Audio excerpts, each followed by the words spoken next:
আসসালামু আলাইকুম। ডেইলি লিমন ব্লগে আপনাদের সকলকে আবারও স্বাগত জানাচ্ছি। চলে এলাম আজকে আরেকটি নতুন ভিডিও নিয়ে।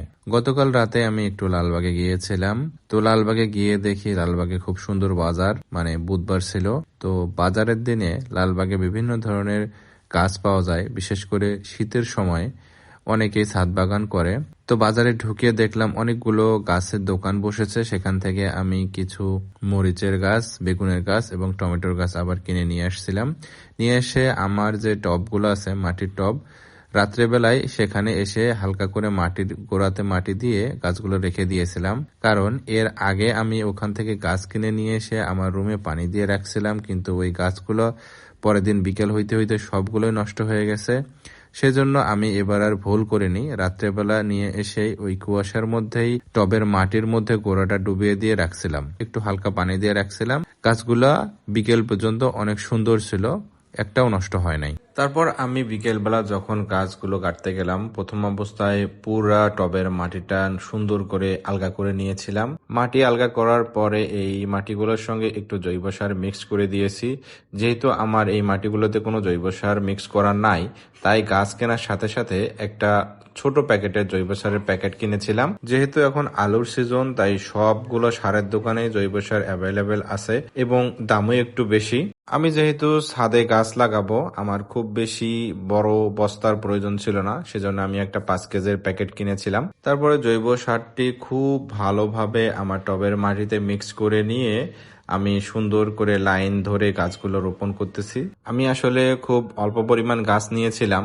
আমি বলছিলাম যে আমাকে 5টা করে গাছ দেন, কিন্তু আসলে হয়তোবা দোকানদার একটু বেশি দিয়ে ফেলছে, সেজন্য গাছের পরিমাণ একটু বেশি হয়ে গেছে। আর আমার যেহেতু জায়গা অল্প, ভাবলাম যে গাছগুলো নষ্ট করার কি দরকার, এটাতে একটু ঘন ঘন করে গাছগুলো সব রোপণ করে দিয়েছি। বাকিটা আল্লাহর ইচ্ছা, দেখি কতটুকু কি ফলন আসে। আমার যেহেতু ছাদ বাগান করার এক্সপেরিয়েন্স আছে, যখন গাছগুলো বড় হবে, যদি মনে হয় যে খুব ঘন, তাহলে মাঝখান থেকে 1-2টা গাছ তুলে অন্য জায়গায় লাগাই দিব, তখন আর কোনো সমস্যা হবে না। আর যেহেতু আলাদা আলাদা পটে তখন গাছগুলো গাড়বো, তখন ওই গাছগুলো মোটামুটি ভালো ফলন দিবে। আর আমি আজকে যে টমেটো গাছগুলো নিয়েছি, এগুলো আসলে নিতাম না, কিন্তু যখন জিজ্ঞেস করছি যে এই টমেটো গাছগুলো দেশি কিনা, তো তখন দোকানদার বলল যে না, এগুলো হচ্ছে দেশি টমেটোর গাছ। তো আমি আগে যে গাছগুলো লাগাইছি ওগুলো হচ্ছে হাইব্রিড, ওগুলো হচ্ছে আমি নিয়ে আসছি কৃষি গবেষণা কেন্দ্র থেকে, আর এনারা বলতেছে এগুলো দেশি গাছ। যাই হোক, আমি এই গাছগুলো সেজন্যই কিনলাম যে যদি দেখি 2-1টা দেশি টমেটো পাওয়া যায়।